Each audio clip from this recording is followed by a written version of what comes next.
नमस्ते दोस्तों। कथा निधि चैनल पर आपका बहुत बहुत स्वागत है। हमारी आज की कहानी का नाम है कर्ज। तो चलिए कहानी शुरू करते हैं। माँ, अब यह सब छोड़ो, चलकर कपड़े बदल लो। मेहमान बस आने ही वाले हैं।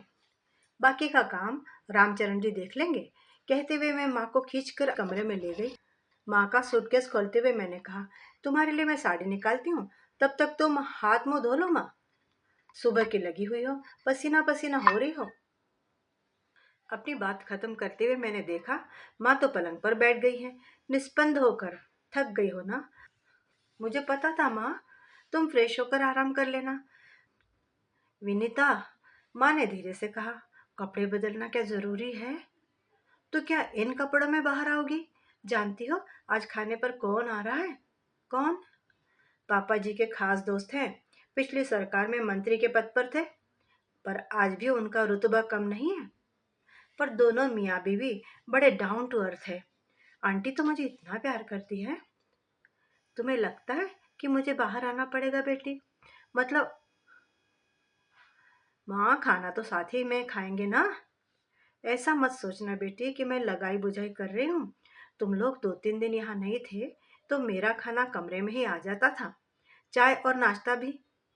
क्या बात करती हो माँ? सच कह रही हूँ बेटी। रामचरण कहता था, साहब लोगों के पास टाइम टेबल नहीं है।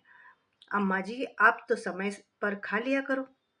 अब इतनी अकल तो बेटी मुझ में भी है कि यह बात वह अपने मन से तो नहीं कहता होगा। मान लो कि मन से कहा होता तो कभी कोई मुझसे पूछता तो सही कि बहन जी, आपका खाना हो गया? सुनकर मैं तो सन्न रह गई। माँ को कमरे में छोड़कर बाहर चली आई। देखा, मम्मी जी मुस्तैदी से टेबल लगवा रही हैं। बड़ी सी मेज पर केवल 6 प्लेटें थी। अंकल आंटी, मम्मी पापा और हम दोनों के लिए।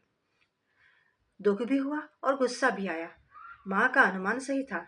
मैं अपना गुस्सा पी गई और मैंने मन ही मन एक योजना बना ली। उसके तहत चुपके से एक प्लेट हटा ली। मेहमान आकर बैठ गए और मैंने खाना परोसना शुरू किया। सब कुछ परोसा जा चुका तो मम्मी जी मिश्री घुले स्वर में बोली, विनीता बेटी, आओ, तुम भी आ जाओ। अरे, तुम्हारी प्लेट कहाँ है? मम्मी जी, मैं बाद में खा लूंगी। रामचरण जी अकेले संभाल नहीं पाएंगे। मैं बाद में माँ के साथ खा लूंगी। वे अकेली खाएंगी तो अच्छा नहीं लगेगा। तुम्हारी माँ आई हुई है? आंटी ने पूछा। हाँ आंटी, मैं अपना थीसिस सबमिट करने के लिए भोपाल आई थी। हम दोनों ही कल शाम को ही आ गए थे। तब मैंने कुछ दिनों के लिए माँ को बुला लिया था। संभालने वाले तो हैं घर में, पर घर का कोई और भी हो तो अच्छा रहता है। मम्मी जी को तो घर बाहर दोनों ही देखना पड़ता है ना। तो आप अपनी माँ को बुलाओ ना, साथ में खाएंगे। जी, दरअसल वह अभी अभी गैस के पास से हटी हैं तो थोड़ा सुस्ताना चाह रही है। बात क्या हुई कि आज सुबह सुबह हमारे महाराज जी के गांव से खबर आ गई कि उनकी माँ नहीं रही, इसलिए उन्हें तुरंत ही जाना पड़ा। तो आज का खाना एक तरह से माँ ने ही बनाया है। महाराज की माँ नहीं रही, ये तो बुरा हुआ, अंकल बोले। पर मैं इसे इत्तेफाक मानता हूँ, नहीं तो इतना लजीज खाना, कचौरियाँ खाने को कैसे मिलती। आज तो मेरी माँ की याद ताज़ा हो गई। इतने मुलायम दही बड़े पहली बार खा रही हूँ, आंटी बोली। गाजर का हलवा भी A1 बना है, अंकल बोले। सुनकर मुझे बड़ी खुशी हुई कि चलो माँ की मेहनत सार्थक हो गई। पर मेरी इस खुशी पर तुरंत ही पानी फिर गया जब मम्मी जी ने कहा, अच्छा तो बनाएंगे ही, जिंदगी भर खाना ही तो बनाती रही है। लगा जैसे किसी ने मेरी छाती में घूंसा जड़ दिया हो। मैं तिलमिला उठी। आंटी ने कहा, शारदा, खाना तो सभी औरतें बनाती हैं, पर सबके हाथ में ये स्वाद नहीं होता। मम्मी जी कुछ कहे इससे पहले मैंने कह दिया, आप समझे नहीं आंटी जी। मम्मी जी के कहने का मतलब ये था कि मेरी माँ जिंदगी भर टिफिन सेंटर चलाती रही हैं, एक्सपर्ट तो होंगी ही। Tiffin centre? आंटी ने पूछा। हाँ आंटी जी, हम लोग बहुत छोटे थे जब हमारे पापा नहीं रहे। माँ ने टिफिन सेंटर चलाकर ही हमें पाला है। मेरे दोनों भाइयों ने उनकी मेहनत को सार्थक कर दिया। बड़े भैया डॉक्टर है और छोटे भाई फिजिक्स के प्रोफेसर है। एक मैं ही फिसड्डी रह गई, सिर्फ MA। फिसड्डी क्यों? PhD हो तुम? पापा जी ने कहा। जी, अभी तो थीसिस सबमिट ही की है, डिग्री मिलेगी तब ना PhD कहलाऊंगी। नाम के आगे डॉक्टर लिखना शुरू कर दो, अंकल ने कहा। और फिर बातों का ट्रैक बदल गया। खाना सानंद संपन्न हुआ। सौंफ इलायची खाते हुए डॉक्टर आंटी बोली, अरे बहू रानी, अपनी माँ से तो मिलवा। मैंने दरवाजे पर दस्तक दी। माँ ने दरवाज़ा खोला और बाहर आई। क्रीम कलर की साड़ी में वो इतनी ग्रेसफुल लग रही थी कि जी खुश हो गया। मैं परिचय करवाती उससे पहले ही आंटी ने उन्हें गले से लगा लिया। बहन जी, किस किस बात की तारीफ करूं? आपकी साड़ी की, आपके खाने की, या आपकी बिटिया की? सच बहुत प्यारी लड़की है। बड़े अच्छे संस्कार दिए आपने अपनी बेटी को। माँ ने विनम्र भाव से कहा, अब वह मेरी कहाँ रही, जैसी भी है अब आपकी है। बिल्कुल ठीक कहा आपने। अब तो यह हमारी प्यारी बहू रानी है, कहकर आंटी ने मुझे भी गले से लगा लिया था। फिर बोली, माँ को लेकर एक दिन घर आओ ना। आंटी जी, यह मेरे हिस्से आती ही कहाँ है। 4 दिन के लिए किडनैप करके लाई हूँ। इनके प्राण तो पोते पोतियों में बसते हैं।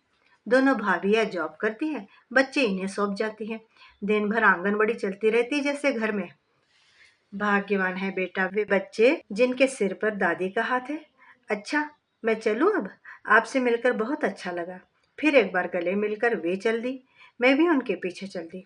हमारे चलते ही डाइनिंग रूम के पर्दे के पीछे सरसराहट हुई। समझ गई कि मम्मी जी पर्दे के पीछे खड़ी सब देख सुन रही थी। साथ ही आ जाती, समधिन से परिचय करवा देती तो कोई छोटी थोड़ी हो जाती। पर अभिजात्य हर जगह आड़े आ जाता है। मेहमानों को विदा करने के लिए हम लोग बाहर तक गए। श्रीमान जी हॉल के दरवाजे पर ही रुक गए तो मैंने वहीं अंकल आंटी के पैर छू लिए। अंकल के जाते ही मैं भीतर जा ही रही थी क्योंकि माँ खाने के लिए रुकी हुई थी।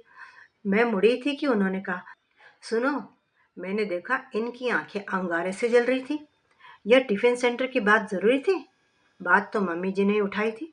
मम्मी के कहने का आशय सिर्फ इतना था कि तुम लोगों के यहाँ खाना बनाने के लिए कोई नहीं था। मैंने सोचा ऐसा आधा अधूरा सच बताने से क्या फायदा। अंकल आंटी तो अपने ही हैं, उन्हें पूरा सच बताना चाहिए। आपको शर्म आ रही है? नहीं, गर्व से मेरा सीना फूल रहा है। उनके स्वर में व्यंग था। मैं कुछ तीखी बात कहने जा ही रही थी कि हॉल के पर्दे के पीछे मुझे 2 पैर नजर आए। मम्मी जी शायद मेहमानों को विदा करके लौट आई हैं। पापा जी रोज की तरह खाने के बाद बगीचे में चहलकदमी कर रहे होंगे। मम्मी जी दरवाजे पर रुक गई थी, जिसका मतलब साफ जाहिर था कि वे हमारी बातें सुनना चाहती थी। उन्हें सुनाने की गरज से मैंने उनके बेटे से कहा, एक बात कहूँ, हम आपके दरवाजे नहीं आए थे। इतने बड़े घर की ओर झांकने की भी हमारी औकात नहीं थी। प्रस्ताव आपकी ओर से आया था। पापा जी हमारे कॉलेज में गेस्ट बनकर आए थे। उन्हें मेरा गाना बहुत अच्छा लगा था। मेरा भाषण पसंद आया था। उन्होंने प्रिंसिपल मैम से मेरी पूरी जानकारी ली थी और हमारे यहाँ प्रस्ताव भेज दिया था। हमारे यहाँ से तो मना करने का सवाल ही नहीं था, पर आप तो मना कर सकते थे। मम्मी जी की हामी की बात मैं समझ सकती हूँ। कई बार औरतों को लगता है कि छोटे घर की बहू अच्छी रहती है, दब कर रहती है घर में, पर आप तो मना कर सकते थे। हालांकि उन दिनों घर की हालत बदल गई थी हमारी। दोनों भाई मेरे नौकरी में आ गए थे। माँ ने अपना काम भी बंद कर दिया था। पर इस सत्य को झुठला तो नहीं जा सकता कि माँ कभी टिफिन सेंटर चलाती थी। हमने सत्य छिपाने की कोशिश भी नहीं की थी। माँ का कहना था कि शादी के मामले में सारे पत्ते खुले होने चाहिए, इसीलिए आप चाहते तो मना कर सकते थे। जिंदगी भर शर्मसार होने से तो अच्छा था माँ बाप का विरोध करना। तुम्हें कभी शर्मिंदगी नहीं हुई महसूस? No, I am proud of my mom. जिन्होंने इतनी मेहनत और दिलेरी से हमें बड़ा किया, उन पर मुझे गर्व है। किसी भी संतान को गर्व होगा। पर हाँ, आज मैं जरूर शर्मसार हुई। कैसे? आज इस घर में उनके साथ जो व्यवहार हुआ वह बेहद अपमानजनक था। मैं तो माँ के सामने जिंदगी भर सिर नहीं उठा पाऊंगी। मैंने तो तय कर लिया है कि इस घर में उनकी यह आखिरी ही यात्रा होगी। तभी दरवाजे का पर्दा खुला। मम्मी जी भीतर दाखिल हुई। ये तो एकदम चौंक ही गए थे। मम्मी जी ने हमारी ओर देखा। शायद कुछ कहने को थी, लेकिन मेरे बगावती तेवर देखकर उन्होंने अपना विचार बदल लिया और चुपचाप अपने कमरे में चली गई। मैं खुश थी कि मेरी बात सही जगह पड़ गई थी। मुझे लग रहा था कि मैंने अपनी माँ के पसीने का कर्ज अदा कर दिया। मित्रों, अभी आप सुन रहे थे मालती जोशी की बड़ी लोकप्रिय कहानियों में से एक कहानी, कर्ज। उम्मीद है कि आपको कहानी अच्छी लगी होगी। कमेंट बॉक्स में अपनी राय ज़रूर लिखिएगा और चैनल पर नए हैं तो चैनल को सब्सक्राइब भी ज़रूर कर लीजिएगा। कहानी सुनने के लिए बहुत बहुत धन्यवाद। आपका दिन शुभ हो।